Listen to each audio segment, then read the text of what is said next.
Hey, it's Samantha Hartley of the Profitable Joyful Consulting Podcast. This is season 9, and we're talking about the brand called you. You know, when you are growing your business, the focus needs to be on lead generation. That's business development, sales, getting new clients. All of this language means lead generation. And so what I wanted to talk about today was specifically finding ways to do that are in your joy and genius zone. For so many consultants, the prospecting piece is like yucky and distasteful, and could I just get enough momentum in my business where I don't have to do that anymore? But the truth is that part of the business is so enriching. It teaches you things. You learn about your clients. You interact with people when they're thinking about working with you. It gives you content. It just builds you into a better person and a better business owner. So doing your own business development or your own lead generation, I think, is one of the most important things for you to do as a business owner. A lot of people want to come in and outsource that right away. And it's really, to me, a mistake to do that because you never quite learn as much about your perfect clients as you do during this process. But for a lot of people, they feel like, oh, well, I should be doing something else. Like I should build these funnels, or I think I'm supposed to have like a lead magnet on my website, and then that's going to have a funnel, and I'm supposed to be doing these like speaking engagements, or I think I'm supposed to be doing something on LinkedIn, but I never get clients that way. So there's all of this stuff that we feel like we're supposed to do, and it never really comes down to the thing that works for you. So what I want to talk about today are the ways that consultants get clients. This is not a big mystery of like a million different ways clients can come to you. There's basically 5 ways that clients will come to you. And I'm going to share a little bonus one at the end, but I'm going to talk about what those 5 ways are. And what I want you to do is to align your lead generation with your joy and genius zone. The things that you're actually really good at, and they give you energy when you do them. And if there are lead gen methods that don't do that, then you shouldn't do them. So I'm going to start at the very beginning when I was first getting clients for my business. Now, the funny thing is, if we jump ahead, I was asked to do a workshop on networking, and I thought it would be a really good lead generation opportunity for me because I get to talk in networking. I get to talk about messaging and also networking and a little bit of sales. And so anyway, great showcase for my skills, right? It's a hosted event, which is a way to get clients. So I did this workshop, and I was writing up the flyer for it. And I thought, what's the hooky way for me to describe this workshop? And I thought, why am I an expert on networking? And I thought, in my business, up to that point, and actually in my life, getting jobs, I'd never gotten a job or a client any other way than networking at that point. Now, since then, sure, I mean, my most recent client came to me through having seen one of these YouTube videos of my podcast on YouTube. Okay, that's kind of a funky way. But if we go very back to the very beginning, then all my clients came to me through networking. So I realized that in this huge epiphany as I was writing the flyer for that workshop. Why is networking a good way for me? Well, what I love about networking is you like show up, be yourself, talk to a few people, and then I lead with business cards. And then like next week, I've got appointments, and in like 5 minutes, I've got clients. So it was a really effective way. It has always been a very effective way for me to get clients for my business. So I'm going to break down why that is, and then what the other different ways are, and how you'll know if that's a good way for you to focus.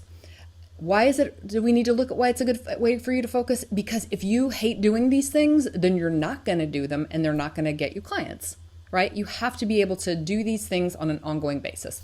So networking was a good fit for me because, and it would be for you if you have a magnetic personality. I mean, that's kind of a self-aggrandizing compliment I just gave myself. But when I'm in networking situations, first of all, nobody loves to go into a room, maybe somebody does, loves to go into a room full of strangers. I don't love that part, but I really do like meeting people, and I think people are interesting. I tend to be somebody who, when I'm in a room full of people, like people will come over and talk to me, or if I go over and talk to them, we get into really good conversations. So it was always, if my target audience is in that room, I'm having a good time and I'm meeting the people that I need to meet. So if you're magnetic is the first quality. And also if you're like energetic, because you got to get yourself off the couch and out of the house and to the networking meeting. So that's a little bit of a hurdle of energy. But you don't actually have to be an extrovert. And extroverts aren't necessarily the best people for these events. A lot of times an introverted person can go in and kind of like turn on the energy for a little while, meet a few people, and then get out of there. So networking is a really good strategy for you if you're somebody who really is genuinely interested in people. I didn't say always liked, but genuinely interested in people. And when you have interactions with them in business settings, they tend to kind of like trust you and connect to you quickly. So I think that's what makes networking a really good fit for you. Nowadays we do online networking. I think it's just not now and never will be the same as in person. There's just something much more powerful about meeting people in person. It's 90% as good to meet them online. So if that's something that you've tried, that's good. But networking is not for you if, when I started talking about it, you said, blech, no way, never. Thank you. I'd rather starve and die than go to networking. Okay, cool. That means it's not a good fit for you. And let's just not even think things like I should be or I should do. If it's not a good fit for you, don't do it. Like cross it off the list and move on to the next thing. So that's networking. That is one of the top 5 ways for consultants to get clients. Just go out and meet people, get introduced through your network, whether networking is at events or it's just like, hey, so-and-so said that they knew you, so would you mind if we have a chat? That kind of thing. Just working the net of the people who you know. Second thing, and these are in no particular order, it's just these are like the 5 ways that consultants get clients. Second thing is publishing. Now, publishing is very broad. It means like creating content and putting it out there where your audience can find it and consume it. And I'm speaking in very general terms because content can be video like this. It can be audio, like this is also audio on your podcast app. But I'm creating it as both. This will end up as a script that somebody can go read and discover online. So it's articles you write, posts, social posts, memes, absolutely any kind of content that you create is going to be considered publishing if you put it out there where somebody can consume it, whether it's in a book, online, or wherever. Now I have a 3-part series on content marketing, which I will link to in the show notes, and you can go learn more about that if you feel like, I think I could do more with content. So that's publishing. Back in the day, it was much more like articles written for periodicals or newspapers or books, and it still can be any of those things. It's just that the internet has democratized publishing, and now you can be a publisher too if you do like a long, really good Twitter thread. So if you are somebody who has a lot of ideas and feel like you can abundantly create content, and you're good at shaping that content, packaging it into whether it's articles or memes, it could be drawings that you do, whatever way you package that stuff. If that's something that you're really good at and you feel like I could consistently crank out a lot of that, then probably publishing is good for you. I think publishing is probably mandatory for every consultant because you're in the expertise business and the advice business, and our clients really want to be able to go somewhere and see something that you've written or content that you've produced, videos that you've made, and feel a little more comfortable with trusting you as an expert. So I think it's really valuable. The only cases I've seen people not publish is if their work is really not based on their own IP. So maybe you're a licensed so-and-so consultant or a certified deliverer of somebody's program, and then it's maybe not your own content. But even in that case, what I would say is it's probably still good for you to create content around your experiences using that person's stuff. So that's publishing. Publishing is if it is heavy for you, and I do have clients like this, and I know there are plenty of businesses where they're like, listen, the thing that we're good at is this, and what we're not good at is getting that stuff out of our head and turning it into content, and we'd really rather outsource that. Then there's plenty of people who will outsource, to whom you can outsource that, and they will do that on your behalf. As long as that's a strategy, make sure you're giving them something to work with and getting that content out there consistently. You don't have to be the one who is packaging all of it. You just have to be coming up with the unique point of view that is yours. If this is about the brand called you, the content you create should be distinct from anyone else's. It should be absolutely unique to you. And what I really look for is when I read or watch someone's content, I think, well, nobody could have done that the way they did. Right? So anybody can talk about the 5 ways consultants get clients, but they can't tell you my networking story because it's my story, right? Same with your stuff. So next thing is referrals. So many consultants are addicted to referral streams from their referral partners. And that's the way they get clients. And that feels great until or unless those referrals ever dried up. So I am just committed to helping every single one of my clients generate their own revenue streams, their own lead sources and pipelines. You have to be able to get your clients coming to you on your own, in addition to the referral partners. You'll feel better and more secure and less dependent on others if you can do that. Having said that, referrals are amazing. Yay, business fell into your lap. That's always terrific. And you can structure referral relationships so that you have referral agreements, so that people consistently send you referrals. All these things are great. So referrals are good for you if you are somebody who connects with your peers in a way that creates trust, like they really deeply trust you. And they want to send your business, and they do. And you'll know that this is right for you because they are. Like, you already get a bunch of referrals, and that's a thing that already works for you. You'll know that referrals are not a good fit for you if you're not getting any right now. Like, if you were going to get them, you would have probably gotten them already. So that's an area that you can, bone up on and improve. And again, I'll link to the referrals episode because I've talked about referrals before. But if you really want to make referrals a major source of business for you, and that's just something you're great at, then connect. And I have one client especially who's just amazing at connecting. And so I will tell her, like, here's what you're doing is on a regular basis, you're getting in front of them and just reminding them, hey, I exist. Hey, I do this. Or you're saying, oh, thanks so much for that referral. Here's the great work that we did together, which is making you look good, you the referral source. Or you're saying, hey, everybody was so happy, thank you. Or you're sending them referral commissions maybe. So I always like for referral partners or people who have sent you referrals to just be excited to see your name every time it comes up and to think of even more people that they can refer to you, right? So it should be very gratifying emotionally and possibly financially for them to send you referrals, okay? That's how to make them work for you. Fourth way that consultants get clients is speaking. Now, plenty of my clients also speak do paid speaking engagements, so they speak for money and not always for free, even if you speak for free. This is a good strategy for you if you are at ease with authority, you have expertise, you speak well, like you do a good job when you do a speaking engagement and audiences like you, and you get asked back. Like, this is a good fit for you as a marketing technique if you're like really good at it, or if you are committed to getting better at it. So that's, speaking I love because up on that stage, whenever you're in front of an audience, you are the authority unless you blow it. So get up there and like use the prestige of the audience speaker format to build your credibility and your expertise.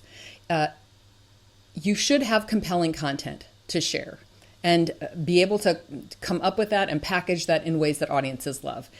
Speaking is not a good lead generation strategy for you if you don't want to travel and get in front of audiences. I mean, sure, you can speak in front of Zooms if you'd like to do that. But a lot of speakers are going to want to travel. You're going to want to speak in your local market. And if you hear this and you think, stage fright or don't want to speak publicly, then that's not your one, right? And there's plenty of other things that you can do to get clients. But if your joy and genius is like, hey, if I'm in a room and there's a stage, I want to be on it, then this is one that I would really look into for you. And the last one, the 5 main ones, is something that I did before on a presentation called a previous podcast about a big dose of you. Having a big dose of you is when you host events of some kind, whether that's a live in-person event or a hosted Zoom where you have some people attend that. And this is a great strategy for you if you can get butts in seats. Like, you're somebody who has enough of an audience or a following that if you say, hey, I'm doing a thing, you can get 10 to 30 to 50 people in the room. Now, what I'll always say is you only need 1 to buy if you sell high ticket. So can you get 5 in a room as a start? Sure. So your ability to get butts in seats makes this a viable strategy. You need to be able to lead and moderate a group, because when you do one of these events, again, whether it's in person, if you've got 25 people in the room, you've got to be able to get their attention and corral them and structure that whole thing and set boundaries about when breaks are and whatever is going on in there. So that needs to be a gift of yours and something that you're comfortable with. And then you ideally are comfortable on the fly because things go right and things go wrong. Some of the things that go right in those kind of groups are people are excited and they ask you a lot of questions. You need to be able to manage time for your event. You need to be able to answer questions, a lot of which are going to be on the fly. You can't predict what someone's going to ask you. What do you do if nobody has any questions? So really having the kind of improvisational skills to be able to manage those events where, like, we're looking at you, you're in charge and you've made this thing. So you need to be able to kind of take care of it, take care of the container that you've created. It's not necessarily for you if you don't like group dynamics and you don't want to have this kind of thing, if you don't enjoy like groups of any kind or size, and you really prefer kind of more intimate, like one-on-one relationships or smaller engagements. So that's okay, right? That's in any way that you choose to be is the right way for you. I'm just saying that if this isn't your vibe, then it's probably not going to be also the strategy for you. So those are the 5 main ones. Now, one that I didn't mention that I think is either we assume that we should do it or we forget about it and don't do it is direct outreach. Direct outreach is, it's not necessarily cold calling, but it is contacting someone. It's picking up the phone and calling someone. It's sending them an email. And again, like I said, it doesn't have to be a cold. Maybe you've connected together on LinkedIn and you want to send them a message on LinkedIn and say, hey, what you're doing looks interesting. Would love to get on a call and chat, or some version of that. It could also be going back to somebody who maybe didn't buy originally, but you think there may be something there. It's like, hey, we haven't been in touch in about 6 months, but I was just wondering how things are going with you. So that kind of message is considered direct outreach. I could call that follow-up just being, in the kind of the various vocabulary there, because what it basically is for me, I'm reaching out to someone else.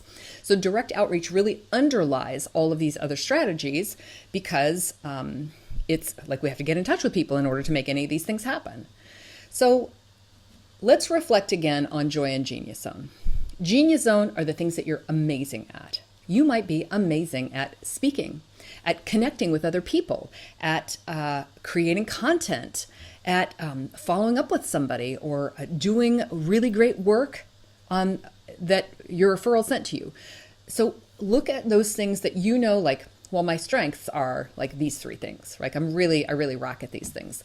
And then I want you to look at the things that give you energy. That's the joy zone. Joy zone is, it's fun and it's wonderful. And I feel after I've done it, like more energized than other activities, right? So if you think about networking and you think the thought of going to networking, like an hour that I spend there will drain 7 years of my life away, not a good fit for you. If you go to it and you think, hey, I left that and I was like excited. Now, I will tell you, as an X on Myers-Briggs, it means kind of balance between extrovert and introvert. If I go to a networking event and I'm there for a short time and it goes really well, it gives me energy. If I stay too long and it goes okay, it drains my energy. So that means I have to be careful with networking as a strategy, and I have to balance out my time there, right? I just need to put a little bit of boundaries around it for myself, time boundaries and energy boundaries. So for myself, for example, if I meet 5 quality people, I have permission to leave. So that's a networking event for me. If I go in there and I look around and I've been there for 5 minutes and I'm like, I feel shy, I don't see anybody I like, I'll always say to myself, listen, go meet 3 people. Ideally 5, but if you go meet 3 people, then you're allowed to go. So then I'll go like, okay, and I'll go meet the 3 people, and I'll have a great time meeting them. Sometimes I'll even have so much fun that I'm staying and meeting 5, and then I leave, okay? So think about your what gives you energy, whether it's like you leave that stage after speaking and you feel like fired up, and that kind of propels you forward into any kind of whatever else you need to do around the work for that. Like it's exciting enough to do that you're willing to like market the event or contact the organizers or whatever. So I want you to do lead gen activities that are aligned with your strengths and your Joy and Genius Zone, because if they are, then they'll get done. And if they aren't, that's when you find that you just constantly don't do them. So when people are like, I know I should do X, but I just never, I never have time, or I don't ever feel motivated to do that. Okay, that's because you don't enjoy that thing fundamentally. Now, you may just procrastinate it anyway. Like you say you love speaking, but you procrastinate it anyway because it's a little bit hard. Okay, so that requires a little bit of discipline. But don't try to make yourself do an activity that you're like, fundamentally, I'd rather die than go speak on that stage, because then you're really never going to do it. So there are a few things that are keys to making all those strategies work. So the first thing is you need to know who your target audience is. And if you're not clear, then you're going to waste a lot of time on lead generation activities that are either not generating leads at all, or they're generating the wrong leads, which can be super frustrating. So you need to know, I am going here to meet exactly this person, this avatar, this ideal client profile. So who is that person that you want to meet? They are a CEO, they are the VP of HR, who is that person, whoever they are. You need to know where they hang out so that you go to networking places there and not to some other nonsense where you're never going to meet them. So first thing you need to be clear on is your target audience. The second thing is your offer. So none of this stuff is going to turn into business, and that's the whole point of it. It's not busy time and busy work. It needs to turn into business, and none of it will turn into business unless you are clear on your offer. So how does that happen? This is how. Number one, everybody hates this word, but this is the key: consistency.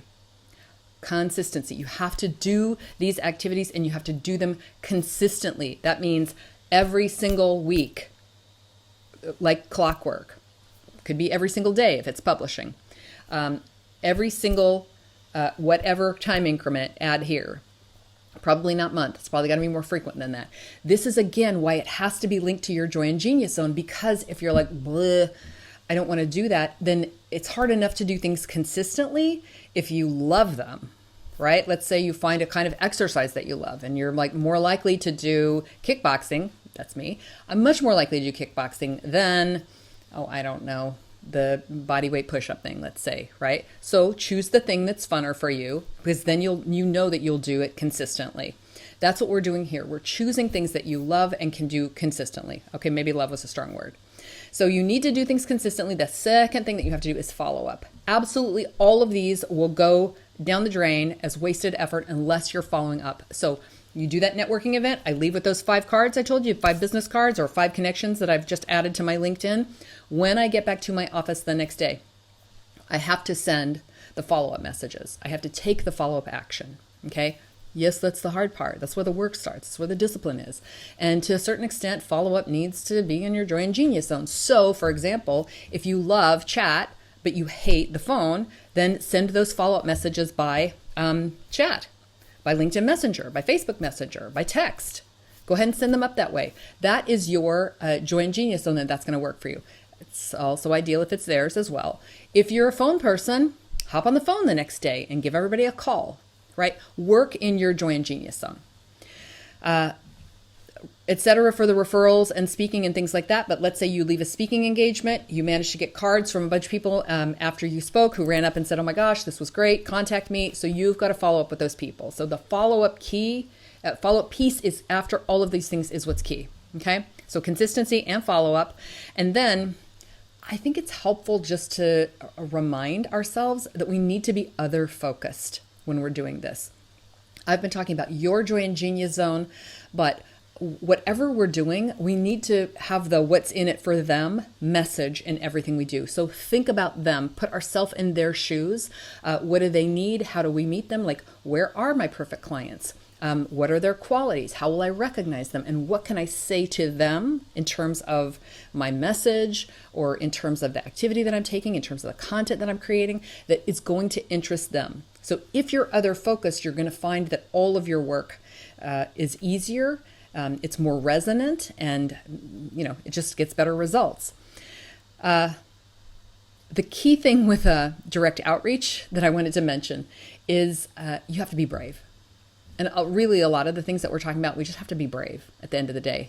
And I want to encourage you to be brave, because when you do these activities consistently, what you're going to find is they will sustain your business. They will sustain your business with consistent lead flow. Consistent marketing leads to consistent lead flow. It just is, right? That is just the thing that happens. So when you get busy with client work, or when you find that all of the options that you had are distasteful and you don't really want to do them, then they fall off the radar and they don't end up getting done. And then you experience revenue roller coaster, which is dips in your revenues because they weren't sustained by consistent marketing. Okay?